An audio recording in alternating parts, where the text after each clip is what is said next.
इर्मयाचा ग्रंथ याविषयीचा अभ्यास करीत असताना मागील सत्रामध्ये ज्या गोष्टींचा आपण अभ्यास केला आहे त्यातून आपल्याला निश्चित कळालेलं आहे की काय नेमके परिस्थिती इर्मयाच्या काळामध्ये होती आणि कशा प्रकारे पॉलिटिकल प्रेशर, राजकीय त्या ठिकाणी प्रेशरचं वातावरण आजूबाजूच्या देशांकडून यहुदा प्रांतावरती होतं आणि इस्रायल जो देश आहे तो ऑलरेडी शत्रूच्या तावडीत गेलेला होता आणि यहुदा प्रांतामध्ये असलेला इर्मया या संदेष्ट्यावरती फार मोठी जबाबदारी होती आणि ही जबाबदारी पूर्ण करीत असताना इर्मया संदेष्ट्यावरती काय काय गोष्टी आल्या आणि त्याला कुठल्या गोष्टींना सामोरे जावं लागलं याकडे आज आपलं लक्ष केंद्रित करणार आहोत. देवाच्या प्रिय लोकांनो, यावेळेस वचनाकडे जाण्याआधी प्रार्थना करूया. आपले नेत्र बंद करू, लक्ष देवाकडे केंद्रित करूया. पवित्र स्वर्गीय देवा, येशूच्या पवित्र नावात आम्ही तुझ्या चरणाशी येऊन प्रार्थना आणि याचना करतो. तू जिवंत आहेस देवा. तुझ्यासारखा दयेची पाखर घालणारा दुसरा कोणी नाही प्रभू. अनाथांचा नाथ तू आहेस. भुकेल्यांची भाकर तू आहेस प्रभू. कैवार घेणारा, वेळीच धावून येणारा, आपल्या लोकांवरती दया करणारा जिवंत देव तू आहेस. तुला आम्ही धन्यवाद करतो. इर्मयाच्या ग्रंथावरती मनन करीत असताना आज आमच्याशी बोल आणि प्रभू परमेश्वरा, या सर्व संदेश वचनांच्या द्वारे आमचा विश्वास अत्यंत खंबीर आणि प्रबळ असा कर. धन्यवाद देतो प्रभू, या प्रार्थनेचा प्रत्येक शब्द तू ऐकलास. ओठ माझे असले तरी शब्द मात्र तुझे असू देत. तुझ्या शब्दाने, तुझ्या वाणीने आज नव्याने आमची भेट घे. ही सर्व प्रार्थना येशूच्या गोड, पवित्र आणि सर्वोच्च नावात मागतो म्हणून पित्या ऐक. आमेन, आमेन. बोला येशू मसीह की जय. आमेन, हालेलुया. प्रभूची स्तुती असो. देवाच्या प्रिय लोकांनो, इर्मया संदेष्ट्याला परमेश्वराने एका विशेष उद्देशाने या जगात पाठवलं. तुम्ही आणि मी या जगात आलेलो आहोत ज्यांना जीवनात येण्याचा, या जगामध्ये येण्याचा उद्देश समजला, त्या लोकांनी फार यशस्वी रीतीनं जीवन जगून दाखवलं.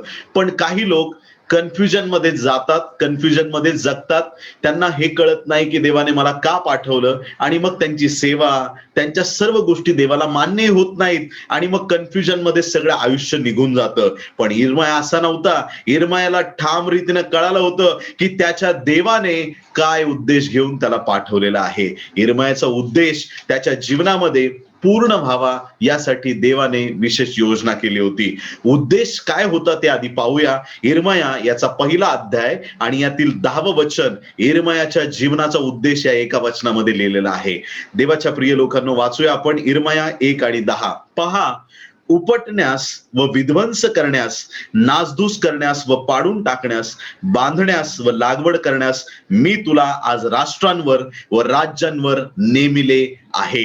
एखाद्या राष्ट्रावरती एक राजा नेमला जातो प्रियांनो, परंतु या संदेष्ट्याला राष्ट्रावर नव्हे तर राष्ट्रांवर देवाने नेमलं होतं. अनेक राष्ट्रांचा संदेष्टा म्हणून परमेश्वराने त्याची निवड केली होती. पण ही निवड कधी झाली? ज्या वेळेस तुम्ही एखादं बायबल कॉलेज करता किंवा एखाद्या पास्टर बरोबर राहून वचन शिकता, एखाद्या सेवकाबरोबर राहता, खूप वर्ष तुम्ही अभ्यास करता आणि मग तुम्हाला कळतं की मला सुद्धा बायबल शिकवण्याचं परमेश्वराने कृपादान दिलेलं आहे, चला आपण सेवा करूया. तर देवाच्या प्रिय लोकांनो, असं आपल्याला वाटत असेल तर आज हा गैरसमज आपल्याला दूर करण्याची गरज आहे. तुम्ही आईच्या उदरात होतात ना, त्यावेळेपासून नाही, त्यावेळेच्या आधीपासून आईला सुद्धा माहित नव्हतं की ते बाळ तिच्या पोटात आहे. त्याच्या आधीपासून तुमची निवड देवाने केलेली आहे. जगाची स्थापना होण्यापूर्वीपासून परमेश्वराने तुम्हाला निवडून वेगळं केलेलं आहे. तुम्ही देवाच्या योजनेतले लोक आहात. इर्मया संदेष्टा मातेच्या उदरात घडण्यापूर्वीपासून देवाला ठाऊक होता आणि त्याची संदेष्टा म्हणून देवाने निवड केली होती. इर्मया संदेष्टाला पाचारण परमेश्वराने केलं. आज हे जे इर्मयाच्या पुस्तकातले 52 अध्याय आहेत, त्याकडं आज आपण उजळणी करणार आहोत, त्याकडे लक्ष देणार आहोत. पहिल्या अध्यायामध्ये इर्मयाला पाचारण केलेलं आहे. देवाच्या प्रिय लोकांनो, इर्मयाला पाचारण करीत असताना इर्मया कोण होता, काय होता, त्याविषयी आपल्याला कळणं अत्यंत गरजेचं आहे. इर्मयाला पाचारण करण्यापूर्वी देवाच्या प्रिय लोकांनो, अत्यंत महत्वाची गोष्ट की पहिल्या वचनामध्ये सांगितलेलं आहे की हिल्कियाचा पुत्र इर्मया होता. हिल्किया नावाचा एक व्यक्ती होता. हिल्किया कोण होता? हिल्किया एक याजक होता. याजकाच्या घरामध्ये जन्मास आलेला एक असा मुलगा. देवाच्या प्रिय लोकांनो, कुठल्या मुलाला आवडत नाही बापाचा बिझनेस पुढे घेऊन जायला? कुठल्या मुलाला आवडत नाही? जर बाप शिक्षक असेल तर मुलाचं पण स्वप्न असतं, मी पण एक दिवशी शिक्षक होणार. बाप ज्या प्रोफेशन मध्ये आहे, बाप डॉक्टर असेल, वकील असेल, लेकरांना आवडतं त्या प्रोफेशन मध्ये जायला. आणि मग याजकाच्या घरामध्ये आणखीन एक याजकाला असंच म्हणावं लागलं असतं.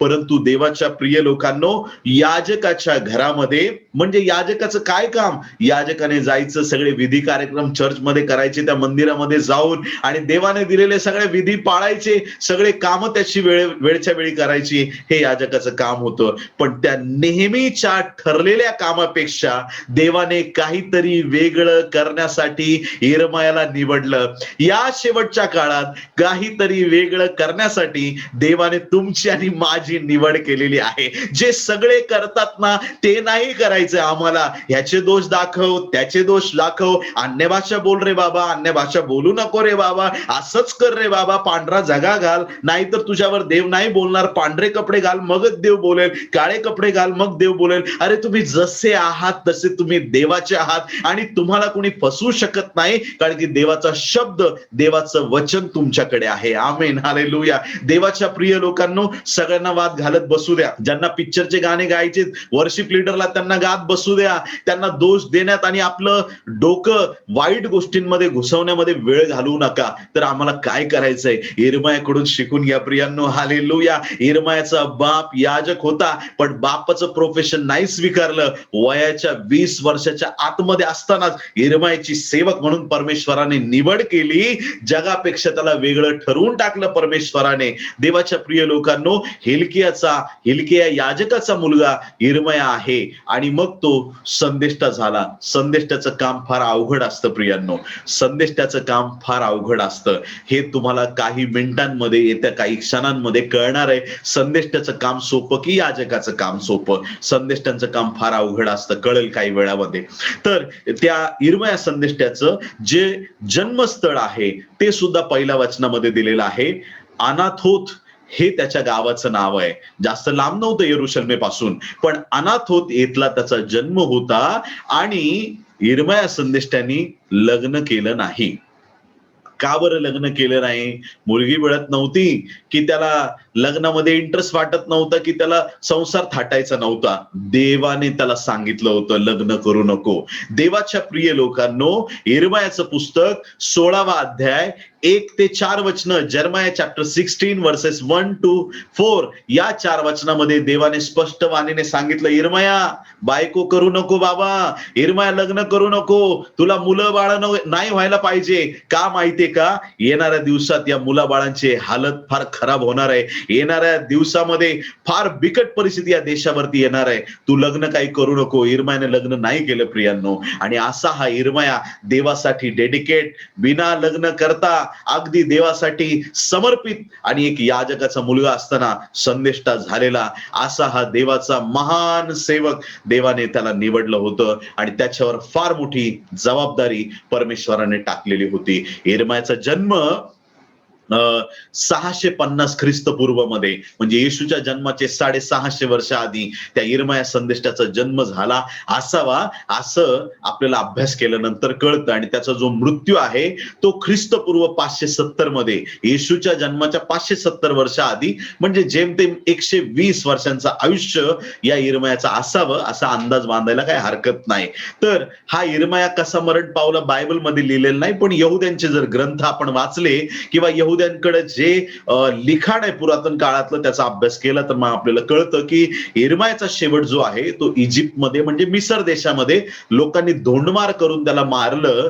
आणि म्हणून मग पौलाने खुलासा केला की जुन्या काळामध्ये धोंडमार करून लोकांना मारण्यात आलं होतं संदेष्ट्यांना. कदाचित ते यिर्मयाबद्दल वचन असू शकतं असं आपल्याला प्राकर्षाने इथं जाणवतं. तर त्याचा जन्म यहुदा प्रांतामधील अनाथोत येथे झाला आणि मृत्यू मात्र इजिप्त किंवा मिसर आपण म्हणतो त्या ठिकाणी झाला. असं यिर्मयाबद्दलचं आपल्याला फार महत्वाची माहिती, यिर्मयाबद्दलची माहिती आपल्याला पाहायला मिळते. बरं, हा यिर्मया संदेष्टा 52 अध्यायामध्ये काय त्याच्या जीवनामध्ये घडतं याच्याकडे लक्ष द्या.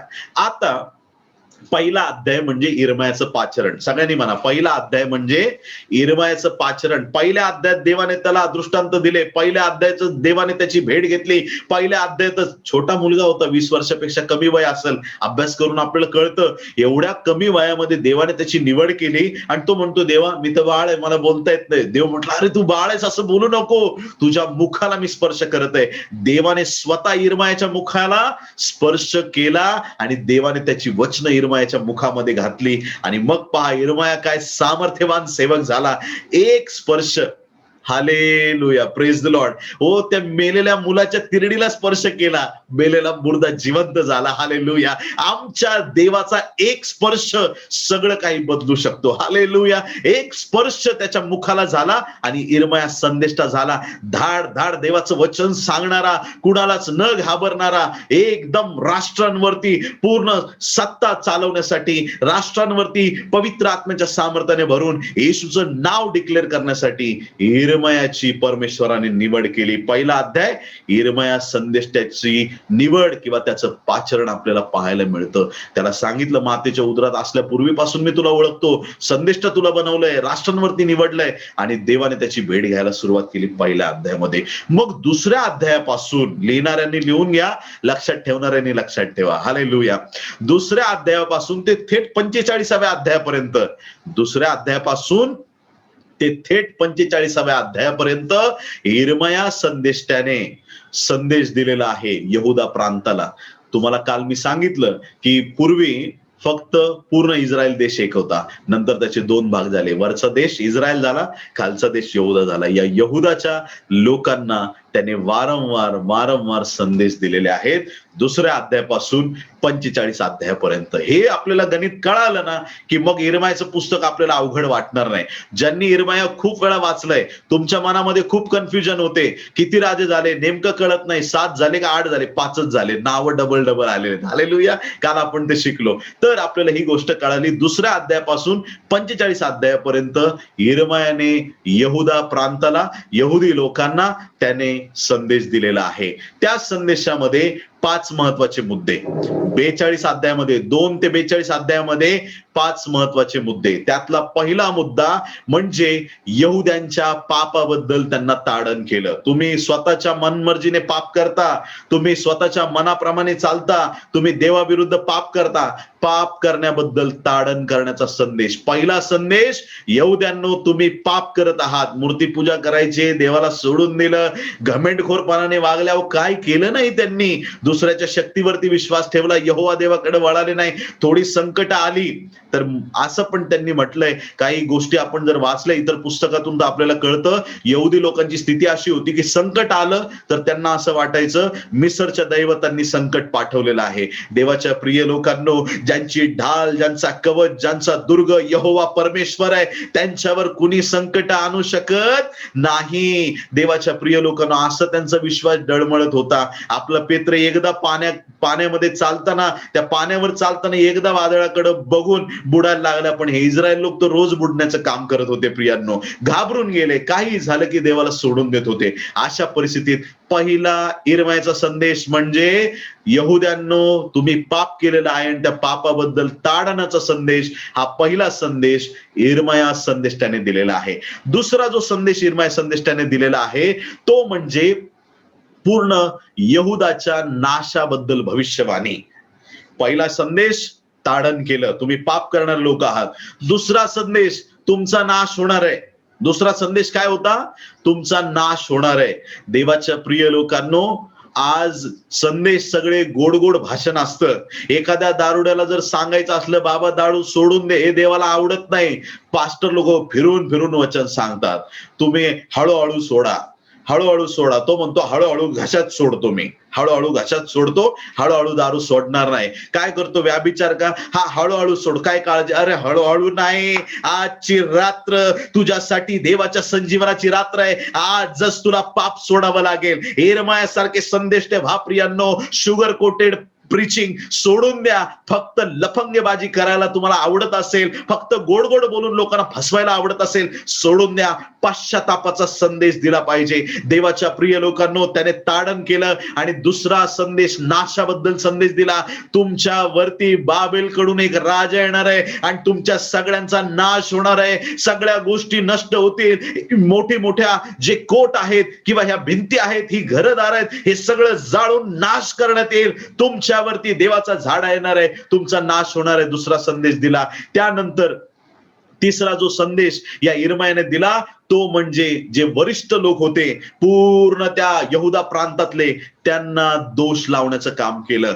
देवाच्या प्रिय लोकांनो, राजा जर मूर्ख असेल तर प्रजेला भीक मागावी लागणार, हे शुअर शॉर्ट आहे. त्याच्यात काहीच बदल करता येत नाही. राजा ज्ञानी असेल तर त्या देशाची उन्नती झाली म्हणून समजा. जर आपले पुढारीच जर मागासलेले असले, आपले पुढारी जर विचारांनी जर प्रवृत्ती घेणारे नसले, विचारांनी जर ते मागासलेले असले तर काय फायदा? तिसरी गोष्ट यिर्मया संदेश त्याने केले, त्या ठिकाणातले जेवढे वरिष्ठ पुढारलेले लोक होते त्या सगळ्यांना ताडण केलं, त्या सगळ्यांना दोष दिला. तुम्ही चुकीचे आहात आणि तुम्ही योग्यतेने वागत नाही. कारण की त्या काळामध्ये जो राजा होता, देवाच्या प्रिय लोकांनो, त्या काळामधले जे राजे होते तर काही राजे वगळता बाकीच्या राजांनी लोकांना देवापासून दूर नेण्याचंच काम केलं. चांगले काम करणारे राजे फार कमी झाले, म्हणून तर त्यांच्यावर शिक्षा आली ना. तर देवाच्या प्रिय लोकांनो, पहिला संदेश यिर्मयाचा होता की लोकांना पापांबद्दल ताडण. दुसरा जो संदेश होता तो म्हणजे तुमच्यावर न्याय येणार आहे आणि बाबेलचा राजा येऊन तुमच्यावरती ताडण करणार आहे, अशी भविष्यवाणी नाशाबद्दलची केली. तिसरा जो संदेश आहे वरिष्ठ वडील मंडळी आहे त्यांच्या विरुद्ध तिसरा संदेश दिला. आणि चौथा जो संदेश आहे तो म्हणजे पुनर्वसनाचा, रिस्टोरेशनचा संदेश त्याने दिला. तुमचा नाश होणार पण घाबरू नका, माझा देव परत एकदा तुम्हाला इथं घेऊन येणार आहे. हालेलुया. तुम्ही गुलामीत जाल पण देव परत एकदा तुमची भेट घेणार, परत एकदा तुम्ही माघारी येणार आणि परमेश्वर तुम्हाला आशीर्वादित करणार आहे. देवाच्या प्रिय लोकांनो, जो चौथा संदेश त्याने दिला तो म्हणजे पुनर्स्थापनेचा संदेश दिला.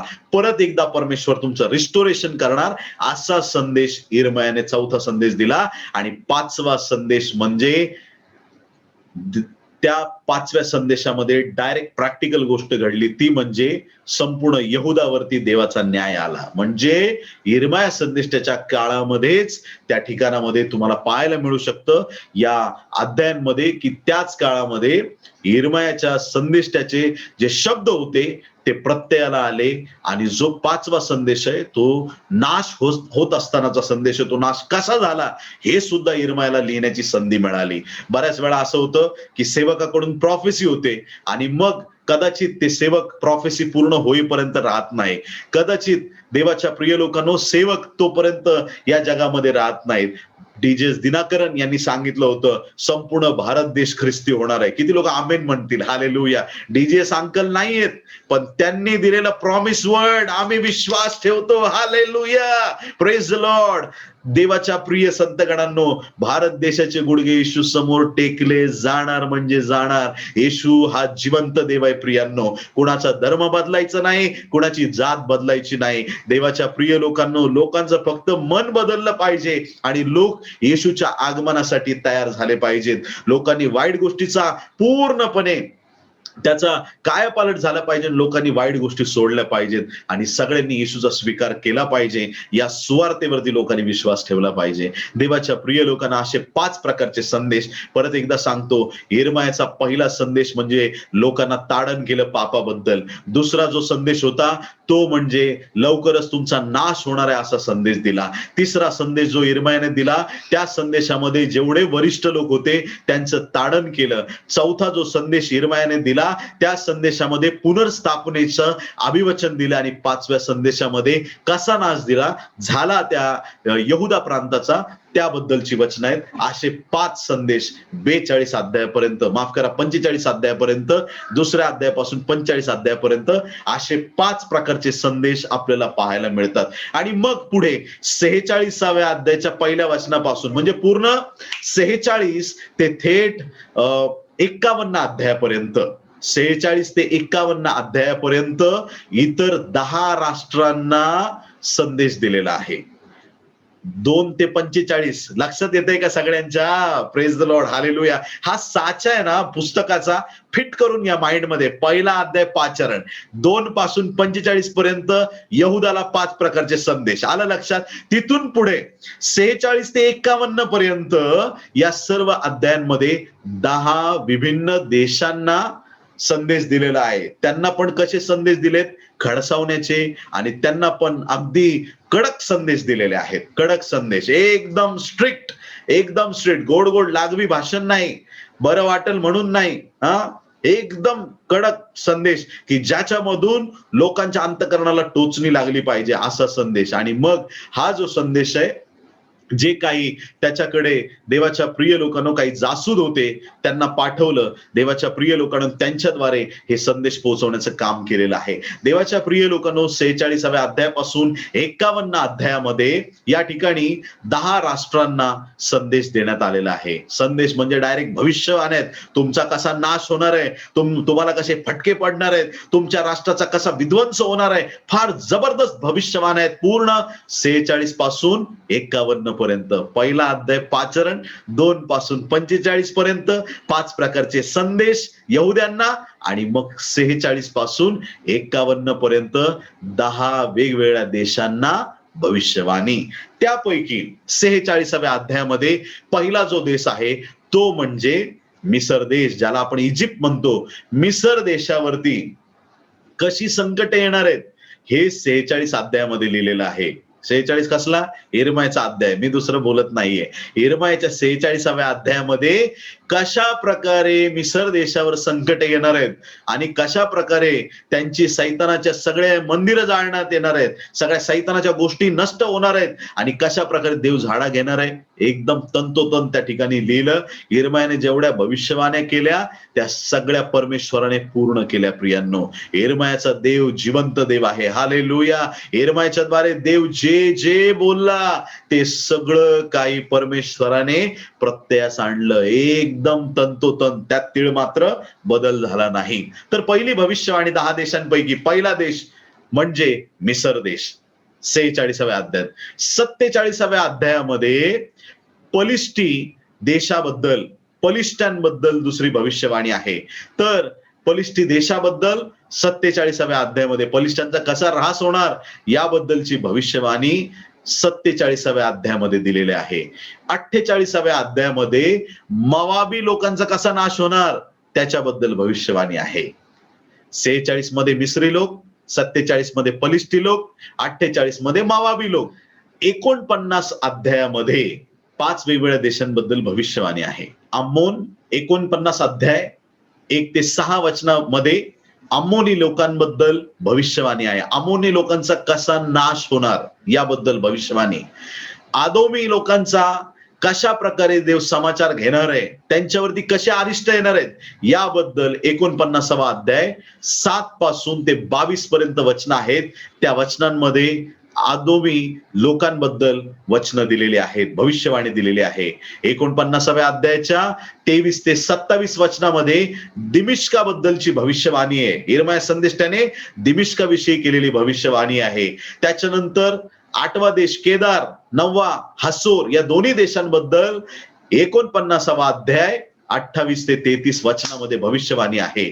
49व्या अध्यायाच्या 34 ते 39 वचनामध्ये एलामी लोकांबद्दल भविष्यवाणी आहे. आणि 50वा आणि 51वा अध्याय, 2 अध्याय, पूर्ण अध्याय बाबेल बद्दल दिलेले आहेत, बाबेल बद्दलच्या भविष्यवाण्या. अशा प्रकारे 10 विभिन्न देशाबद्दलच्या भविष्यवाण्या आपल्याला या ठिकाणी पाहायला मिळतात. आणि या 10 देशांबद्दल मिसर, पलिष्टी, मवाबी, अम्मोनी, अदोमी, दिमिश्क, केदार, हसोर, एलाम, बाबेल अशा 10 विभिन्न ठिकाणाबद्दल भविष्यवाण्या झालेल्या आहेत. कुठून?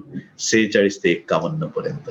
52वा अध्याय म्हणजे परत एकदा झालेल्या गोष्टींबद्दलची पुन्हा एक वार माहिती आपल्याला दिलेली आहे. आणि त्या ठिकाणी यरूशलेमेचा पाडाव कसा झाला याबद्दल सविस्तर वचनं दिलेली आहेत. यरूशलेमेच्या पाडावाविषयी 52वा अध्याय. किती सोपं आहे, आलं लक्षात? रिवाइज करायचं सगळ्यांना. प्रेज द लॉर्ड, बोले येशू मसीह की जय. हालेलुया. तुमचा उत्साह कुठे आहे इथं? Praise the Lord, hallelujah. देवाच्या प्रिय लोकांनो, प्रभूची स्तुती असो. यिर्मयाचा ग्रंथ शिकत आहोत. पहिल्या अध्यायामध्ये यिर्मयाला पाचारण, दुसऱ्या अध्यायापासून 45 अध्यायापर्यंत यहुदाच्या लोकांना 5 प्रकारचे संदेश यिर्मयाने देवाच्या द्वारे पोहोचवलेले आहेत. तिथून पुढे 46व्या अध्यायापासून 51 अध्यायापर्यंत 10 वेगवेगळ्या देशांना यिर्मयाने भविष्यवाणी केली. त्यामध्ये मिसर, पलिष्टी, मवाबी, अम्मोनी, अदोमी, दिमिश्कचे लोक, केदार, हसोर, एलाम, बाबेल अशा 10 प्रकारच्या देशांना भविष्यवाण्या दिलेल्या आहेत. 52वा अध्याय शेवटचा अध्याय. या शेवटच्या अध्यायामध्ये यरूशलेमेचा पाडाव कसा झाला याबद्दलची वचनं दिलेली आहेत. फिट डोक्यामध्ये. प्रेज लॉर्ड, कधीच विसरू नका. आता आपल्याला या पुस्तकाचा पाया मजबूत झालेला आहे आणि आपल्याला कळालं आहे की यिर्मया संदेश त्यांनी आयुष्यभर फक्त फायरिंग केलेली आहे. किती लोक आमेन म्हणतील? हालेलुया. जर आमच्या पालकांनी येऊन आम्हाला फायरिंग केली, फायरिंग म्हणजे कळतं ना तुम्हाला, कधी कधी पालक लोक AK-47 घेऊनच येतात, म्हणजे वचनाची, बरं का. हालेलुया. देवाच्या प्रिय लोकांनो, कधी कधी वचनाची तलवार आम्हाला अशी काही लागते देवाच्या प्रिय लोकांनो, आणि मग लोकांना फार मनाला खेद होतो. काही काही लोक ना असं वाटतं की पास्टर मलाच उद्देशून बोलतायत, पास्टर मलाच टोमणे मारतायत, पास्टर मलाच बोलतात. देवाच्या प्रिय लोकांनो, देवाची स्तुती असो, मला ऐकणारे 90% पेक्षा जास्त लोकांना मी भेटलोच नाही. प्रभूला धन्यवाद. हालेलुया. प्रभूची स्तुती असो. त्याच्यामुळे कोणीच म्हणू शकत नाही पास्टरने मला टोमणं दिलेलं आहे. हालेलुया.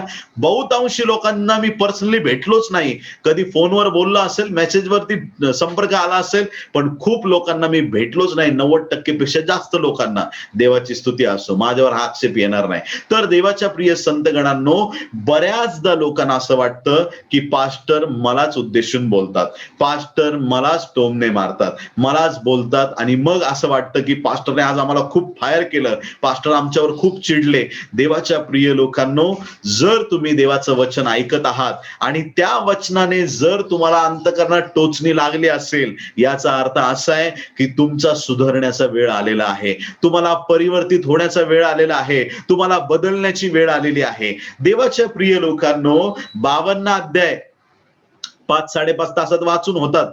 वाचा बरं का, वेळ काढून वाचा. Praise the Lord, hallelujah. 52 अध्याय वाचूनच घ्या. आणि या 52 अध्यायांमध्ये, यिर्मयाच्या 52 अध्यायांमध्ये यिर्मयाचं सगळं बोलणं असंच आहे. तुम्ही मरणार आहेत, तुमच्यावरती संकट येणार आहे, तुम्ही देवाकडे वळा, नाहीतर तुमच्यावरती आता लढाया येणार आहेत, तुमचं असं होणार आहे, तुमचं तसं होणार आहे. आणि मग हे सगळे संदेश यिर्मया देत असताना, देवाच्या प्रिय लोकांनो, ज्या वेळेस यिर्मया अशा प्रकारचे संदेश द्यायचा, त्यावेळेस यिर्मयावरती 7 प्रकारची संकट आली. यिर्मयाचे संदेश काय होते हे आपण ऐकलं. यिर्मयावर आता 7 प्रकारची कुठली संकट आली त्याकडे आपलं लक्ष असू द्या. यिर्मयावर आलेली 7 प्रकारची संकट. देवाच्या संतगणांनो, जे लोक नवीन आहेत, जे लोक आज पहिल्यांदा या सभेमध्ये आहेत किंवा पहिल्यांदा विकास कांबळेंच्या तोंडून देवाचं वचन ऐकत आहेत, अशा लोकांबद्दल मी बोलतो, अशा लोकांशी मी बोलतो. कुठल्याच खोट्या संदेशाला फसू नका. लोक तुम्हाला सांगतील येशूकडे या, तुम्हाला संकट येणार नाही. मी तुम्हाला खरं वचन सांगतो, येशूकडे आल्यावर तुमच्यावर अजून जास्त संकट येतील. हालेलुया. आता जे ऑलरेडी येशूमध्ये त्यांना माझं म्हणणं कळालंय, पटलंय, समजलंय. देवाच्या प्रिय संतगणांनो, देवामध्ये आल्यानंतर तुम्ही खऱ्या मार्गाने चालता, खोट्या मार्गाने चालणाऱ्यांना आनंद होईल का? सैतान तुमच्यावरती खुश होईल का? तुम्ही पवित्र आत्म्याने भरले, तुम्ही अन्य भाषा बोलायला लागले, तुम्ही लोकांच्या डोक्यावर हात ठेवून प्रार्थना करताय, तुम्ही लोकांना बाप्तिस्मे देताय, तुम्ही प्रार्थना करताय, लोक बरे होत आहेत, तुमच्या प्रार्थनेने राष्ट्र हादरून गेलेले आहेत, तुम्ही चालता लोक बरे होतात, तुम्ही चालता तुमच्या सावलीने लोक बरे होतात, तुम्ही उभे राहता देवाचा अग्नी तुमच्या मुखातून बाहेर पडतो, तुमच्या बोलण्यातून पवित्र आत्म्याचं सामर्थ्य झळकतं, तुम्ही जिथं जाता तिथं येशूला उंच करता, तुम्ही महान रीतीनं देवाचं महान काम करत आहात. पण तो लहान सैतान आहे ना, त्याला फार दुःख होतं, सैतानाला दुःख होतं. ज्यावेळी तुम्ही महान देवाचं काम करता त्यावेळी तो लहान सैतानाने, कीटक, मच्छर म्हणायच्या पण लायकीचा नाही येतो, पण काय करता आता सांगायला लागतं लोकांना.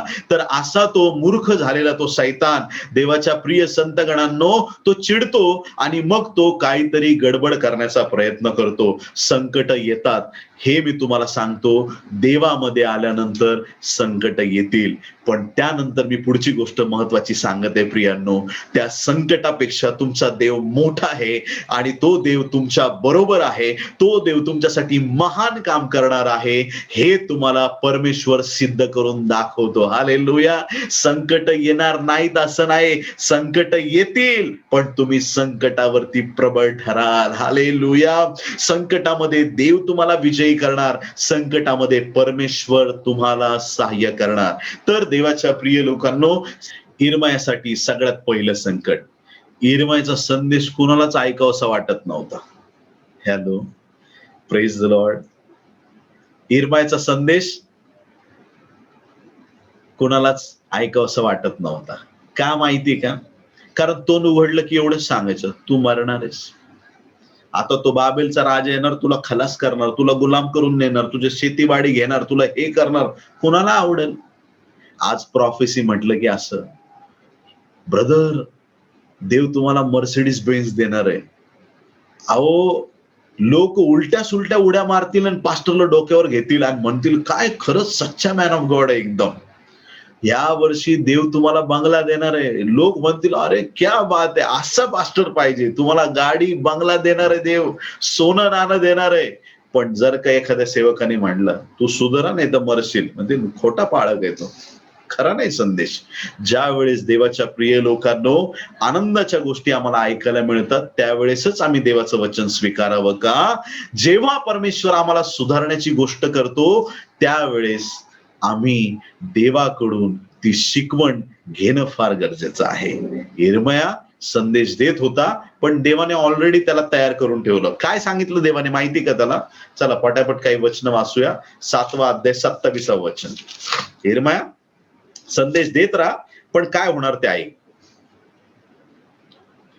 जर्माया चॅप्टर 7 वर्स 27. इर्मया 7:27. ठीक आहे.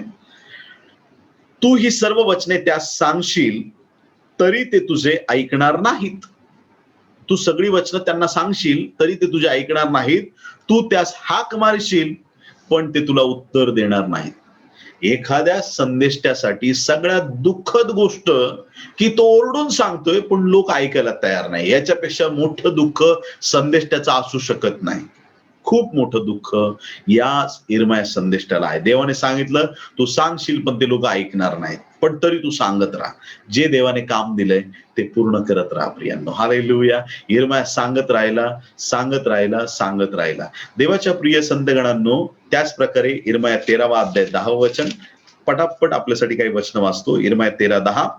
ते दुष्ट लोक माझी वचने ऐकत नाहीत, ते आपल्या अंतःकरणाच्या हट्टाप्रमाणे चालतात आणि अन्य दैवतांची सेवा करण्यास व त्यास भजण्यास त्यांच्या मागे जातात, म्हणून त्यांची गती ह्या निरुपयोगी झालेल्या कमरबंदाप्रमाणे होईल. दुष्ट लोक जे आहेत ना माझं ऐकत नाही, यहुदी लोक माझं ऐकत नाही. तिथं परमेश्वराचं वचन सांगतं 17वा अध्याय 23व वचन.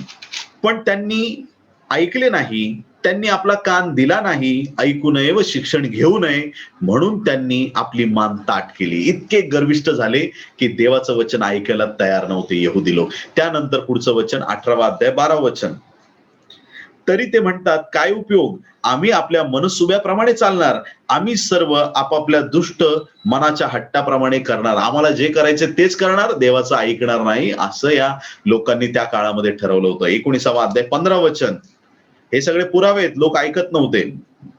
सेनाधीश परमेश्वर इस्रायलाचा देव म्हणतो, पहा मी ह्या नगरावर व त्याच्या सर्व गावांवर जे अरिष्ट आणणार म्हणून म्हणालो ते सर्व आणीन, कारण माझी वचने ऐकू नयेत म्हणून त्यांनी आपली मान ताठ केली. परत एकदा लोक ताठ मानेचे झाले आणि देवाचं वचन कुणीच ऐकायला तयार नाही. त्यांची स्थिती कशी झाली होती? 13 अध्याय 23 वचनाप्रमाणे चित्त्यासारखे झाले होते लोक. चित्ता माहितीये ना, अंगावरती ठिपके असतात, इथं बायबलमध्ये लिहिलं, ऐका बरं का. यिर्मया 13 अध्याय 23 वचन. कुशी माणसाला आपली कातडी. कुशी म्हणजे कोण? आफ्रिकन लोक असतात ना, बघितलं तुम्ही, आफ्रिकन लोक डार्क कलर असतो. तर इथं बायबल सांगतंय स्पष्टपणे, कुशी माणसाला आपली कातडी, चित्त्याला आपले ठिपके, चित्त्याच्या अंगावर ठिपके असतात ना, चित्त्याला आपले ठिपके पालटता येतील काय? कुशी माणसाला गोरं होता येईल का? किंवा त्याच्या स्किनचा कलर त्याला बदलता येईल का? किंवा चित्त्याला त्याच्या अंगावरची ठिपक्यांची जागा बदलता येईल का? त्याचे ठिपके त्याला पालटता येतील का? असं होईल का? नाही होऊ शकत. असे घडेल तरच दुष्टतेला सबकलेल्या तुम्हास चांगले आचरण करता येईल. चित्त्याच्या अंगावर जसे ठिपके घट्ट बसले आहेत, त्या प्रकारे देवाच्या प्रिय लोकांनो, दुष्टता या यहुद्यांमध्ये घट्ट प्रकारे बसलेली होती आणि म्हणून ते लोक देवाचं ऐकत नव्हते. यिर्मया संदेष्टाच्या जीवनातलं सगळ्यात पहिलं आणि मोठं दुःख हे होतं की लोक त्याचा संदेश जो देवापासून आलेला आहे त्याच्याकडं, देवाचं जे वचन आहे त्याच्याकडे लोकांचं दुर्लक्ष होतं. लोक अजिबात त्या संदेशाला जुमानत नव्हते, ऐकत नव्हते. हे पहिलं संकट किंवा ही पहिली वेदना या यिर्मया संदेष्टाच्या जीवनात पाहायला मिळते. दुसरं दुःख देवाच्या प्रिय लोकांनो, यिर्मया या संदेष्टाला 2 वेळा खोटं ठरवण्यात आलं. हा खरा संदेष्टा होता, पण 2 वेळा, अनेक वेळा त्याला खोटं ठरवलं असेल, पण या ठिकाणी वचनामध्ये आपल्याला स्पष्ट पाहायला मिळतं, कमीत कमी 2 वेळा त्याला खोटा संदेष्टा म्हटलं, त्याला खोटा व्यक्ती असं ठरवण्यात आलं. या ठिकाणी यिर्मया याचा 43 अध्याय, यिर्मया 43 1 आणि 2 वचन आहे. यिर्मया 43 1 आणि 2 ऐका. मग असे झाले की परमेश्वर त्याचा देव याने जी वचने यिर्मयाच्या हस्ते लोकांकडे पाठविली ती सर्व त्या सर्व सांगण्याचे यिर्मयाने संपविले. यिर्मयाने संदेश संपवला. पुढे ऐका. तेव्हा अजर्या, याचंच नाव यजन्या दिलेलं आहे, बिन होशया, योहानान बिन कोरेह आणि सर्व गर्विष्ठ मनुष्य यिर्मयाला म्हणाली, तू खोटे बोलतोस, तुम्ही मिसर देशात जाऊन काही दिवस राहू नका असे कळविण्यास परमेश्वर आमचा देव याने तुला पाठविले नाही. तू खोटं बोलतोयस. त्याला खोटं ठरवलं. एका खऱ्या सेवकाला खोटं ठरवण्यात आलं. देवाच्या प्रिय लोकांना, आणि आपण पुढे पाहू शकता की जिथं जायचं नव्हतं, हे सगळे इस्रायली लोक जे आहेत यहुदामध्ये राहणारे, तिकडे ते निघून गेले आणि जाताना या देवाच्या सेवकाला पण ते घेऊन गेले. प्रियांनो, तर या ठिकाणी आपल्याला पाहायला मिळतं की खरा संदेश या देवाच्या सेवकाने दिला होता, परंतु त्याला या ठिकाणी खोटं ठरवण्यात आलं. त्याचबरोबर आणखीन एक वचन आपल्याला पाहायला मिळतं, 37 अध्याय 12 ते 14 वचन. लोकातला आपला वाटा मिळवावा म्हणून यिर्मया यरुशलेमेहून बन्यामीन प्रांतात जाण्यास निघाला. बन्यामीन प्रांताकडे जात होता. काय घडलं पहा. तो बन्यामीनाच्या वेशीत प्रवेश करीतो, तो तेथे पहारेकऱ्यांचा नायक इरिया बिन शलेम्या बिन हनन्या होता. त्याने यिर्मया संदेष्टाला पकडून म्हटले, तू खासद्यांकडे फितूर होऊन जाते. खासदी म्हणजे कोण? बाबेलचे जे लोक आहेत ना, बाबेल परगण्यात राहणारे, त्यांच्याकडे तू जाते. म्हणजे तू शत्रू बरोबर मिळालेला व्यक्ती आहेस आणि तू त्यांच्याकडे चाललायस, असा त्याच्यावर खोटा आरोप केला. 14 वचन. यिर्मया म्हणाला, हे खोटे आहे, मी खासद्यांकडे फितूर होऊन जात नाही. पण इरिया त्याच्या ऐकेना. त्याने यिर्मयाला पकडून सरदारांकडे नेले. देवाच्या प्रिय लोकांनी पुढे पहा. सरदारांनी यिर्मयावर संतापून त्याला मार दिला व योनाथान लेखकाच्या घरात त्याला अटकेत ठेविले. त्यांनी त्या घराचा तुरुंग केला होता. देवाच्या प्रिय लोकांनो, या ठिकाणी 2 वेळा आपल्याला पाहायला मिळतं, हा काही गुप्त हेर नव्हता, हा खरा देवाचा संदेष्टा आहे. तो खरा संदेश लोकांना देत होता मिसरला जाण्याबद्दल, परंतु तो संदेश लोकांनी ऐकला नाही आणि एका वेशीवरती त्याला पकडला आणि त्याला हेर समजून त्याला तिथं सुद्धा मारलं. 2 वेळा यिर्मयाला खोटं ठरवण्यात आलं. देवाच्या प्रिय लोकांनो, खऱ्या सेवकाला खोटं ठरवण्यात येतं, त्यावेळेस त्या सेवकासाठी अत्यंत दुःखाची ती वेळ असते. पहिली गोष्ट, यिर्मयाचा संदेश लोकांना आवडत नव्हता, लोक त्याचं ऐकत नव्हते. दुसरी गोष्ट, यिर्मयाला लोक खोटं ठरवत होते. तिसरं जे यिर्मयाचं दुःख होतं ते म्हणजे 20व्या अध्यायामध्ये 1 ते 3 वचनामध्ये दिलेलं आहे. Jeremiah chapter 20 versus 1, 2 and 3. या ठिकाणी परमेश्वराच्या मंदिरातील प्रमुख अधिपती इम्मेराचा पुत्र पशहूर याने यिर्मया जो हा संदेश सांगत होता तो ऐकला. चांगलं केलं ना पशहूरने. यिर्मयाने संदेश दिला, देवाचा ऐकला. जितक्या वेळा यिर्मयाने संदेश दिला तितक्या वेळा लोकांनी त्याला त्रास दिलेला आहे. इथून पुढे तुम्ही पाहाल आता पुढच्या सगळ्या संकटांमध्ये यिर्मयाने संदेश दिला. देवाच्या प्रिय लोकांनो, एखादा सेवक संदेश देतो, त्या संदेशानंतर लोक म्हणतात की असं वचन आम्ही कधी ऐकलं नाही. एक. दुसरी गोष्ट, लोक म्हणतात की नाही हा खोटा संदेश देतोय. तिसरी गोष्ट, लोक म्हणतात की हा संदेष्टा खूप चांगला संदेश देतोय, आता ह्या संदेष्टाने आम्हाला नेहमी वचन सांगावं. लोक विभिन्न प्रकारच्या प्रतिक्रिया देतात, परंतु यिर्मयाचा संदेशच असा होता की ऐकल्याबरोबर या ठिकाणी हा जो पशुहूर आहे त्याने काय केलं ऐका. दुसरं वचन, तेव्हा पशुहुराने यिर्मयाला फटके मारिले. काय केलं? फटके मारले. आत्ताच आपण एक वचन वाचलं, तिथं सुद्धा यिर्मयाला फटके पडलेले आहेत आणि इथं सुद्धा पशुहूरने संदेश दिल्याबद्दल यिर्मयाला फटके मारिले आणि परमेश्वराच्या मंदिरातील वरल्या बाजूच्या बन्यामीन द्वारात खोडे होते त्यास अडकवून ठेविले. आणि मग पुढे देवाच्या प्रिय लोकांनो, या ठिकाणी पशुहुराला तो असं म्हणतो की तुझं नाव पशुहूर नाही तर तुझं नाव मागोर मिस्साबीब असं पाहिजे, कारण की तू चोकडे दहशत निर्माण करणार आहेस. देवाच्या प्रिय लोकांनो, या ठिकाणी आपण पाहू शकता की यिर्मयाला मार खावा लागला, फटके खावे लागले संदेशामुळे. तुम्ही किती वेळा संदेश दिला आणि त्या संदेशामुळे किती वेळा तुम्हाला फटके खावे लागलेले आहेत. देवाच्या प्रिय लोकांनो, हा आपल्या पुढे प्रश्न आहे. आमच्या संदेशाचा थोडा विरोध झाला तर आम्ही संदेश द्यायचं बंद करतो. आमच्या संदेशाच्या विरुद्ध जर कोणी बोलायला लागलं तर आम्ही आटप्त घेऊन टाकतो, आमचे संदेश आम्ही बंद करतो. देवाच्या प्रिय लोकांनो, जे पास्टर्स, देवाचे सेवक वचन ऐकत आहेत, ज्या लोकांपर्यंत हा संदेश जात आहे, जर तुम्ही वचन सांगणारे लोक आहात, कुणाच्याही दबावाला घाबरू नका. जर देवाने तुम्हाला वचन सांगण्यासाठी निवडलं आहे तर तुम्ही मोठ्या धीराने देवाचं वचन गाजवणं अत्यंत गरजेचं आहे. देवाच्या प्रिय लोकांनो, हे वचन गाजवल्यानंतर कधी तुमचा सत्कार होईल तर कधी तुमचा धिक्कार होईल. सत्कारामुळं भारावून जाऊ नका आणि धिक्कारामुळं खचून जाऊ नका. धिक्कार झाला तरी देवाचं वचन गाजवणं अत्यंत गरजेचं आहे. देवाच्या प्रिय लोकांनो, संदेश दिल्यामुळे तिसरी आपत्ती जी या सेवकावर होती ते म्हणजे त्याला संदेशामुळे मार खावा लागत होता. पहिली आपत्ती, लोक वचन ऐकत नाही. दुसरी आपत्ती, खोटा संदेष्टा ठरवलं. तिसरी आपत्ती, संदेश दिल्यामुळे मार भेटत होता. चौथी आपत्ती, एकदा यिर्मयावरती मरणदंड सुद्धा ओढवला होता. 26वा अध्याय आणि त्यातील 10 आणि 11 वचन. Jeremiah chapter 26, 10 and 11. हे ऐकल्यावर म्हणजे काय? परत यिर्मयाचा संदेश ऐकल्यावर कळतंय का आपल्याला? हालेलुया. जिथं जिथं तुम्ही पाहता, हे ऐकल्यावर, हे बोलल्यावर, हे सांगितल्यावर म्हणजे तिथे तिथे यिर्मयाने संदेश दिलेला आहे. आणि आता हा यिर्मयाने संदेश दिल्याच्या नंतर लोकांची प्रतिक्रिया ऐका बरं का, लक्ष देऊन ऐका. हे ऐकल्यावर यहुदाचे सरदार राजगृहातून परमेश्वराच्या मंदिरात आले व परमेश्वराच्या मंदिराच्या नवीन द्वाराच्या देवडीत बसले.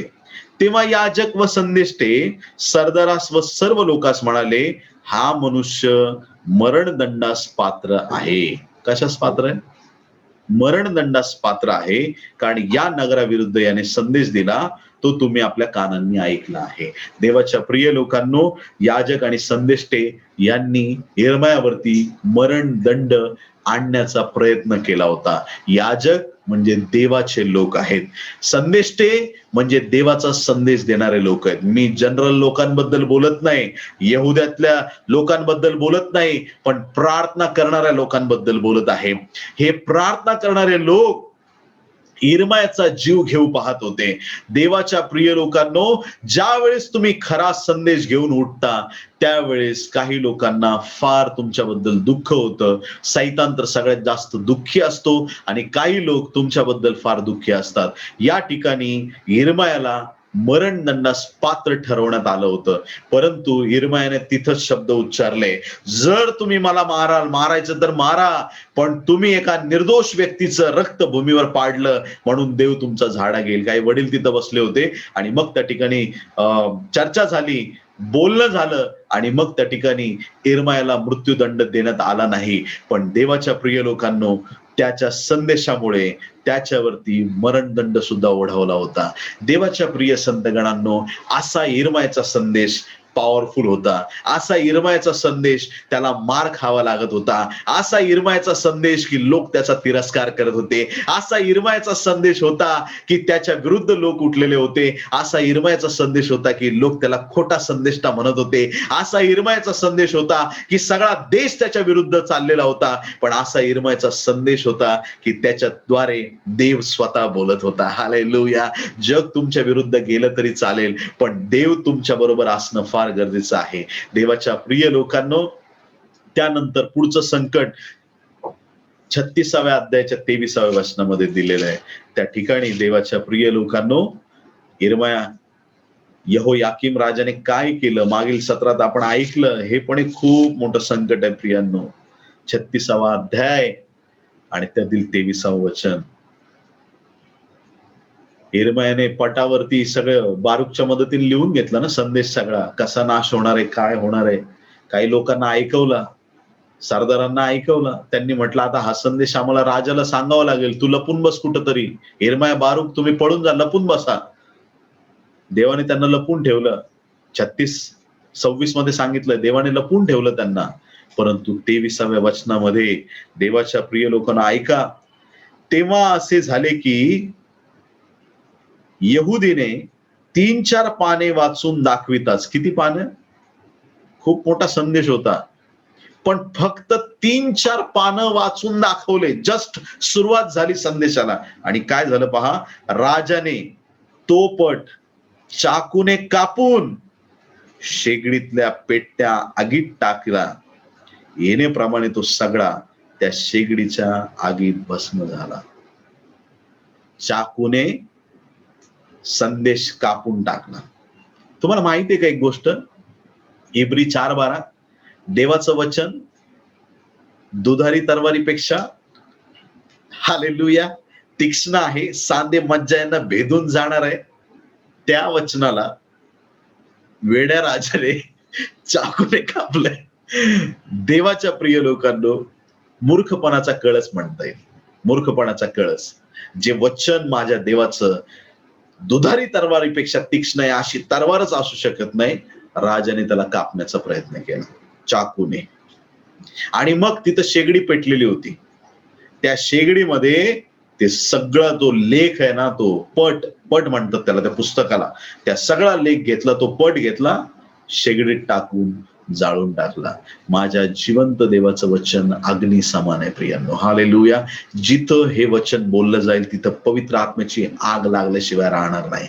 देवाच्या प्रिय लोकांनो, जे वचन तरवार आहे, जे वचन अग्नी आहे, त्या वचनाला कापण्याचं आणि जाळण्याचं काम या राजाने केलं. यामुळे पुढे या संदेशामुळे त्या यिर्मयाला शोधण्याचा प्रयत्न केला, पण परमेश्वराने यिर्मयाला लपवून ठेवलं होतं देवाच्या प्रिय लोकांना त्या काळामध्ये. मग पुढं काय करायचं. संदेश आमचा जाळून टाकला, काय करायचं? एवढं मोठं संकट या देवाच्या सेवकावरती आलं. किती दिवस, किती तास, किती महिने लागले असतील तो संदेश लिहिण्यासाठी. तेव्हा काय तुमच्यासारखे कम्प्युटर नव्हते, त्या काळात काही टाईपरायटर नव्हते. अरे हाताने बसून तासन तास लिहिलं जायचं देवाचं वचन. एवढं मेहनत घेऊन ते वचन लिहिलं गेलं. आमच्या हातात आज बायबल आहे. देवाची स्तुती असो, देवाला धन्यवाद द्या प्रियांनो. आज जगात सगळ्यात जास्त प्रिंट केलं जाणारं पुस्तक म्हणजे देवाचा पवित्र वचनाचा करार आहे, देवाचं पवित्र वचन आहे प्रियांनो. सगळ्यात मोठं, सगळ्यात आशीर्वादित पुस्तक हे आहे. आणि म्हणून देवाच्या संतगणांनो हे फार मोठं संकट होतं. मग पुढं काय झालं? परत देव त्याच्याशी बोलायला लागला. बोलो येशू मसीह की जय, हालेलुया. पण ऐका, पहिला जो पट जाळला होता ना, त्याच्यानंतर परत देवाने सांगितलं, परत दुसरा पट घे आणि परत लिहायला सुरुवात कर. पण या नवीन पटामध्ये जास्त मोठा संदेश परमेश्वराने दिला. बोलो येशू मसीह की जय. जेव्हा लोक तुम्हाला अडवण्याचा प्रयत्न करतील, हालेलुया, देवाच्या प्रिय लोकांनो, त्यावेळेस तुमच्या जीवनामध्ये आणखीन सामर्थ्याची कामं तुम्हाला पाहायला मिळतील. जेव्हा विरोध होईल त्यावेळेस अजून जोमाने वेगाने कामं पुढं करण्यात येतील. तर देवाच्या प्रिय लोकांनो, 5वं संकट म्हणजे यिर्मयाचा जो पट होता संदेशाचा, तो चाकूने कापून तो जाळण्यात आला, शेगडीमध्ये टाकून देण्यात आला. त्यानंतर 38व्या अध्यायामध्ये 1 ते 6 वचनामध्ये पहिलंच वचन वाचतो, तुम्ही समजून घ्या. पुढचं पहिलंच वचन वाचतो 38व्या अध्यायाचं. यिर्मयाला विहिरीमध्ये टाकून दिलं. पण का टाकलं? सगळ्या गोष्टीचं कारण एकच आहे. 38वा अध्याय पहिलं वचन. मग यिर्मयाने सर्व लोकांची वचने सांगितली. बोले येशू मसीह की जय. या सेवकाने संदेशासाठी तोंड उघडलं की त्याचा विरोध झालाच म्हणून समजा. 38व्या अध्यायाच्या पहिल्या वचनात, मग यिर्मयाने सर्व लोकांची वचने सांगितली. ती शफाट्या बिन मत्तान, गदल्या बिन पशुहूर, युकाल बिन शलेम्या व पशुहूर बिन मलकिया यांनी ऐकली तीही. मग पुढे ती वचनं दिलेली आहेत. तरवारीने, दुष्काळीने, मरीने तुम्ही मरणार आहात, खासदारांकडे सगळं जाणार आहे, अशी सगळी वचनं दिली. आणि देवाच्या प्रिय संतगणांनो, पुढं तुम्हाला पाहायला मिळेल की 6वं वचन वाचतो डायरेक्ट. मग राजपुत्र मलकिया याची पहारेकरांच्या चौकात विहीर होती, ती त्यांनी यिर्मयास नेऊन टाकिले. त्यांनी यिर्मयाला दोरांनी खाली उतरविले. त्या विहिरीत पाणी नव्हते, चिखल होता. यिर्मया त्या चिखलात रुतला. देवाच्या प्रिय लोकांनो, एक संदेश दिल्यामुळे यिर्मयाला विहिरीमध्ये टाकलं, कोरड्या विहिरीत टाकलं. त्या विहिरीमध्ये चिखल होता आणि त्या चिखलात जाऊन यिर्मया ऋतून बसला होता. देवाच्या प्रिय लोकांनो, अशीच एक घटना. आता हे जे सगळं वाचताय तुम्ही ना, हे प्रॅक्टिकली आमच्या जीवनात घडत असतं प्रियांनो. ऐका तुम्ही, जी बायबलमध्ये उदाहरणं दिलेली आहेत किंवा ज्या गोष्टी बायबलमध्ये लिहिलेल्या आहेत, ही वचनं सजीव, सक्रिय, दुधारी तलवारीपेक्षा तीक्ष्ण आहे. तिबेटमध्ये साधू सुंदर सिंग वचन सांगायला गेले. वचन लोकांना काही आवडलं नाही. देवाच्या प्रिय लोकांनो, खऱ्या वचनाचा तिरस्कार होतो. वचन लोकांना काही आवडलं नाही. लोकांनी साधू सुंदर सिंग यांना त्याच गावाच्या जवळ असलेल्या एका विरान जागेमध्ये, माणसं जात नाहीत अशा ठिकाणी नेऊन एका विहिरीमध्ये टाकून दिले. कैक दिवस अन्न पाण्याशिवाय त्या कोरड्या विहिरीमध्ये साधू सुंदर सिंग तसेच पडून राहिले, प्रार्थना करत राहिले. आणि मग ज्या वेळेस त्यांना वाटलं की माझा आता जीव जाणार आहे, त्यावेळेस त्यांनी प्रार्थना केली. देवा, आतापर्यंतची सेवा तुला मान्य झाली म्हणून तुझे आभार मानतो. हे जग सोडून मी तुझ्याकडे यावं अशी ही वेळ आली आहे असं मला जाणवत आहे. आणि प्रभू, माझा ताबा घे. मी खऱ्या अर्थाने तुझी सेवा केली. मला जर तू अजून जगवलं असतं तर मी अजून तुझी सेवा केली असती. देवाच्या प्रिय लोकांनो, ही प्रार्थना सुरू असताना विहिरीच्या मधोमध एक वरून दोरी आलेली त्यांना दिसली. आणि जशी वरून दोरी आली, प्रार्थना होत असताना त्या दोरीला त्यांनी पकडलं, त्या दोरीने ओढून त्यांना बाहेर काढलं. देवाच्या प्रिय लोकांनो, असं स्पष्टपणे पुस्तकात लिहिलेलं आहे की ज्या वेळेस ते बाहेर आले, त्यांनी पाहिलं ही दोरी कुठल्या माणसाने दिली नव्हती. ही दोरी हवेत तरंगत होती. ही दोरी स्वर्गाच्या देवाने पाठवली होती. आणि जसं त्या ठिकाणी यिर्मया संदेश त्याला विहिरीतून देवाने बाहेर काढलं, या ठिकाणी आपण देवाच्या प्रिय संतगणांनो समजून घेतलं पाहिजे की साधू सुंदर सिंग यांना सुद्धा हा अनुभव आला. बायबल मधली वचनं ज्यावेळेस तुम्ही वाचता, आजही देव तुमच्यासाठी तांबडा समुद्र दुभागायला तयार आहे. हालेलुया.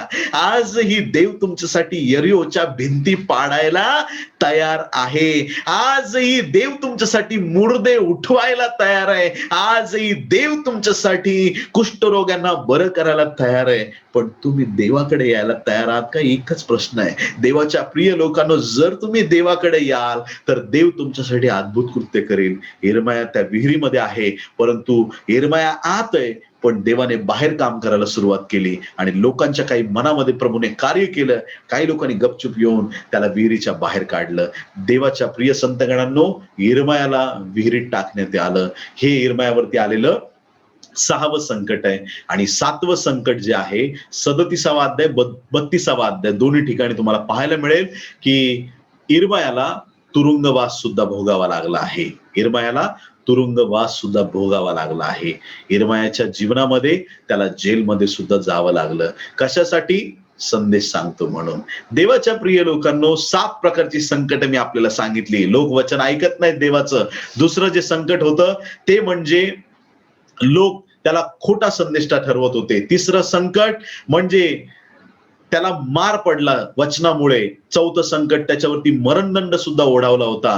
त्याच्यानंतर 5वं संकट चाकूने आणि तो त्याचा पट कापून टाकला, जाळून टाकला. अशा प्रकारचं संकट त्याच्यावरती आलं. त्याच्यानंतर 6वं संकट यिर्मयाला कोरड्या विहिरीमध्ये टाकलं आणि तो चिखलात जाऊन रुतला होता. आणि 7वं संकट असं होतं की त्याला तुरुंगात जावं लागलं.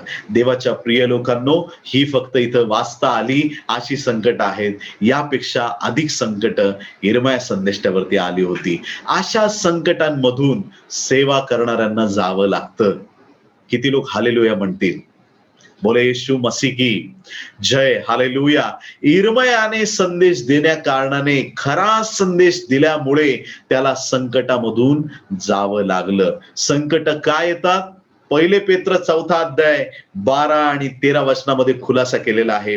प्रियजन हो, तुमची पारख होण्यासाठी जी अग्निपरीक्षा तुम्हावर आली आहे, तिच्यामुळे आपणास काही अपूर्व झाले असे वाटून त्याचे नवल मानू नका. अग्निपरीक्षा आली. देवाच्या प्रिय लोकांनो, ज्यांना कोविड होऊन गेलाय ना, त्यांच्याशी मी बोलतो. जे कोविड होऊन पण आज जिवंत आहेत ना आणि संदेश ऐकताय ना, तुमच्याशी मी बोलतो. देवाची खूप मोठी दया आहे तुमच्यावरती. खूप मोठी दया आहे. देवाला धन्यवाद द्या. देवाने तुम्हाला वाचवलंय म्हणून त्याचे उपकार माना. संकटाने तुम्हाला गाठलं होतं, पण देवाने तुम्हाला वाचवलंय त्याचे आभार माना. अनेक लोक या संकटामध्ये नाही टिकू शकले. आमच्या जवळचे, हृदयाला टेकलेले असे देवाचे महान सेवक या संकटामध्ये आम्ही गमावले. जवळचे लोक जाताना आम्ही पाहिलेत. देवाच्या प्रिय लोकांना, पण जे कोविड मधून वाचलेत ना, खरंच देवाला आज धन्यवाद द्या. देवा, तू खरंच जिवंत देव आहेस. विहिरीत पडलो होतो, चिखलामध्ये रुतलो होतो, पण हात देऊन बाहेर काढलंस. देवा, तुला धन्यवाद. हालेलुया. आम्ही अडचणीत अडखणात सापडलो होतो, पण आमच्या देवाने आम्हाला वाचवलंय. देवाला धन्यवाद द्या. प्रियांनो, तुमची साक्ष मोठी आहे. तुम्हाला सिम्पटम होते की नव्हते मी त्याच्याबद्दल बोलत नाही. तुमची कोविडची टेस्ट पॉझिटिव्ह आली होती. देवाच्या प्रिय लोकांनो, तुम्हाला 100% कळालं होतं की तुम्हाला कोविड झालाय, पण तुम्ही आज जिवंत आहात. का जिवंत आहात माहितीये का? तुमच्याकडून देवाचा संकल्प अजून पूर्ण झाला नाही. तुमच्याकडून देवाचं महान काम होणं बाकी आहे. तुमच्या आजूबाजूच्या लोकांना सुवार्थ सांगण्याचं काम अजून बाकी आहे. महाराष्ट्राला हादरून सोडण्याचं काम अजून बाकी आहे. तुमची साक्ष घेऊन लोकांपर्यंत जाण्याचं काम अजून बाकी आहे. देवाने तुम्हाला वाचवलंय कारण की तुमच्याद्वारे अजून देवाला कार्य करून घ्यायचं आहे. ज्यांची सेवा जिथपर्यंत होती ते प्रभूकडे गेले. प्रभूची स्तुती असो त्याबद्दल. पण देवाच्या प्रिय लोकांनो, आपल्याला खात्रीने सांगतो, देवाने वाचवलंय म्हणजे त्याच्या कार्यासाठी वाचवलं हे आपल्याला कळायला पाहिजे. देवाच्या संत गणांनो, जर संकट आले, नवल वाटून घेऊ नका. बापरे, मला कसं झालं, बापरे मी कसा असं झालो, माझे रिपोर्ट असे कसे झाले, डायबिटीस मला कसा होऊ शकतो, मला हे कसं होऊ शकतो. आजार येतील पण त्यांना हाकलण्याचं सामर्थ्य तुमच्या देवाने तुमच्यामध्ये दिलं आहे. संकट येतील पण संकटांना हाकलून देण्याचं सामर्थ्य देवाने तुमच्यामध्ये दिलेलं आहे. पवित्र आत्म्याच्या सामर्थ्याने येशूच्या नावात त्या आजारांना धमकावून टाका. प्रत्येक आजार, प्रत्येक विकार तुमच्या जीवनातून निघून जाईल, कारण की देवाचा हात तुमच्यावरती आलेला आहे. अरिष्ट येतील, संकट येतील, पण त्या संकटांचं नवल वाटू देऊ नका. बायबल सांगतं अग्नी परीक्षा आली म्हणून घाबरून जाऊ नका, भ्याडासारखे घाबरून बसू नका, कारण की देवाने तुम्हाला निवडलं आहे, जगापेक्षा तुम्हाला वेगळं केलेलं आहे. ज्या अर्थी तुम्ही 13 वचन, ज्या अर्थी तुम्ही ख्रिस्ताच्या दुःखाचे वाटेकरी झाला आहात, त्या अर्थी आनंद करा. दुःखामध्ये काय करा, दुःखामध्ये काय करा. मी कितीतरी लोकांना पाहिलं प्रियांनो, हे आयसीयूच्या बेडमध्ये पडलेले आहेत, कुठं कुठं कुठल्या परिस्थितीत पडलेले आहेत, व्हिडिओ कॉल करतात आणि पहिल्या स्माईल, पास्टर देव माझ्या बरोबर आहे, हालेलुया. मृत्यूशी झुंजत असताना त्यांच्या चेहऱ्यावरती मी हसू पाहिलेलं आहे. कुठली ताकद आहे ही, ही माझ्या जिवंत देवाची, येशूच्या नावाची ताकद आहे. हालेलुया. दुःखामध्ये आनंद करायला बायबल सांगतं आणि पुढे बायबल आपल्याला सांगतं म्हणजे त्याचे गौरव प्रकट होण्याच्या वेळेस तुम्ही उल्हास व आनंद कराल. देवाच्या प्रिय लोकांनो, संकट येतील, संकट येतील. इर्मायावरती फार भयंकर संकट आली प्रियांनो.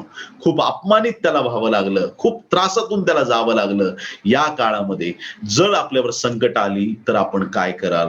सरते शेवटी 2 तिमोथी 4 अध्याय 1 ते 5 वचन.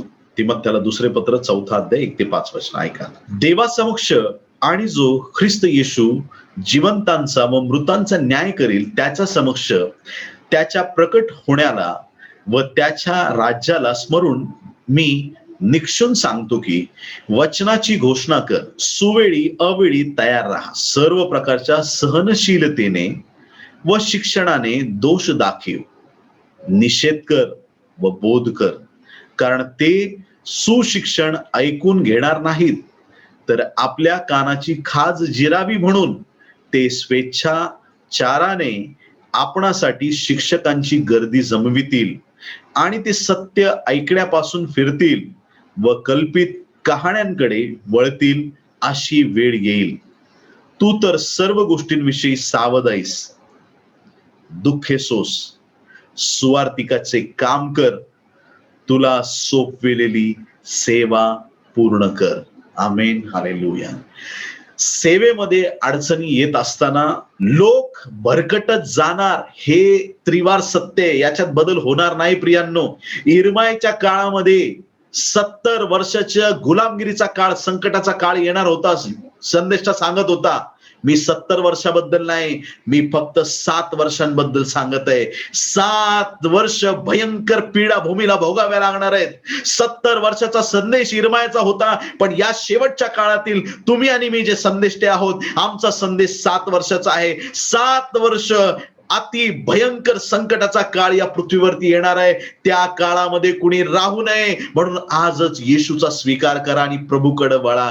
देवाच्या प्रिय लोकांनो, हा जिवंत सुवार्तेचा संदेश जे विश्वास ठेवतील या संदेशावरती, त्यांना प्रभू बरोबर स्वर्गामध्ये जाण्याचा फार मोठा आनंद मिळेल. त्या रॅप्चर मध्ये ते लोक सहभागी होतील आणि देवाचं महान गौरव करतील. देवाच्या प्रिय लोकांनो, या काळामध्ये पुष्कळ खोटे ख्रिस्त उठलेले आहेत, लबाड संदेष्टे उठलेले आहेत, खोट्या साक्षी देणारे उठलेले आहेत, वचनाची भेसळ करणारे उठलेले आहेत, वाईट रीतीनं चुकीचं शिक्षण पसरवणारे लोक जगामध्ये तयार झालेले आहेत. पण देवाच्या प्रिय लोकांनो, हे सगळं जे चाललेलं आहे ते एक बाजूला राहू द्या. पण बायबलचं सांगणं हे तुम्हाला 4 अध्यायाच्या 5व्या वचनामध्ये, तू तर सर्व गोष्टींविषयी सावध आहेस, सावध राहायला सांगितलंय. दुःखे सोस, देवासाठी दुःखे सोस. पास्टर, मी देवाचा स्वीकार केला, शेजार पाजारचे नावं ठेवतात, दुःखे सोस. पास्टर मी देवाचा स्वीकार केला, सासूबाईंना आवडत नाही, दुःखे सोस. पास्टर नातेवाईकांनी वाळीत टाकलं आम्हाला, दुःखे सोस. लोक आमचा तिरस्कार करतात, अरे दुःख सोस देवाच्या नावासाठी. देवाच्या प्रिय लोकांनो, पुढे बायबलचं वचन सांगतं, सुवार्तिकाचे काम कर, तुला सोपवलेली सेवा पूर्ण कर. येशूने वधस्तंभावर जसं म्हटलं, पूर्ण झाले, तुम्ही आणि मी आकाशात उचलले जाणार ना, त्यावेळेस म्हणण्याची हिंमत पाहिजे, इथं ज्याच्यासाठी पाठवलं होतं ते काम मी पूर्ण केलं आहे. हालेलुया. अर्धवट सेवा सोडून तुमचा मृत्यू होणार नाही प्रियांनो. जोपर्यंत तुमची सेवा आहे, देव तुम्हाला या जगामध्ये ठेवणार आणि आपल्याला जे काम दिलेलं आहे ते सुवार्तिकाचं काम, देवाच्या सेवेचं काम नेटाने आम्ही पूर्ण केलं पाहिजे. शेवटच्या श्वासापर्यंत इर्मयाने फार त्रास सहन केला. जुन्या करारामध्ये हा एक असा संदेश आहे की ज्याच्या वाटेला खूप दुःख आणि खूप त्रास आला, या सेवकाने ते सगळं सहन केलं, पण शेवटपर्यंत देवाशी एकनिष्ठ राहून त्याने देवाचा संदेश लोकांपर्यंत पोहोचवला. लोकांना खुश करण्यासाठी त्याचे संदेश नव्हते, देवाला खुश करण्यासाठी त्याचे संदेश होते. देवाच्या प्रिय लोकांनो, असे परखड संदेश ते या शेवटच्या काळात तुमच्या आणि माझ्यामधून तयार होतील का, हा एक मोठा प्रश्न आपल्या समोर आहे. आज देवाला धन्यवाद देऊया, देवाकडे प्रार्थना करूया की देवा मला परखड संदेष्टा बनव, खऱ्याला खरं म्हणणारा बनव, खोट्याला खोटं म्हणणारा बनव आणि तुझं गौरव होऊ दे. प्रार्थना करूया. प्रेमळ स्वर्गीय देवा, येशूच्या नावात आम्ही तुझ्या चरणाशी येतो. इर्मया संदेष्टाचा जन्म, त्याचा मृत्यू आणि प्रभू येशू त्याच्या जीवन कालखंडामध्ये त्याने ज्या 10 देशांना भविष्यवाण्या केल्या, त्याने ज्या भविष्यवाण्या यहुदाला केल्या, त्या सर्व भविष्यवाण्यांच्या द्वारे त्याच्यातला परखडपणा लोकांना कळाला, पण लोकांना त्याच्या वचनांमधलं महत्व कळालं नाही. प्रभू, जसं इर्मया बोलला अगदी तसं तंतोतंत घडून आलं आणि मग लोकांचे डोळे उघडले असतील. आज आम्ही प्रार्थना करतो देवा, प्रभू, या शेवटच्या काळामध्ये जी संदेश वचन आम्हाला तू दिली आहेस, त्या वचनांमध्ये अगदी तंतोतंत आम्ही परफेक्ट होऊन प्रभू त्या वचनाचा आम्ही प्रचार करावा. त्यात काना मात्राचा बदल न करता सत्य वचनं आहेत तशी लोकांपर्यंत पोहोचावीत, असे परखड संदेष्टे, इर्मयासारखे संदेष्टे या शेवटच्या काळात प्रभू तू तयार कर. या महाराष्ट्राच्या भूमीतून असे संदेष्टे तयार कर, जेणेकरून प्रभू लोकांना सत्य वचन कळू शकेल. प्रार्थना करतो स्वर्गीय बाप्पा, या कामासाठी तू आमची निवड केलीस म्हणून तुला धन्यवाद देतो. आज नंतर आमचं बोलणं सत्यतेने असावं आणि प्रभू आम्ही सतत तुझ्या सानिध्यात राहावं, यासाठी आमचं सहाय्याने मदत कर.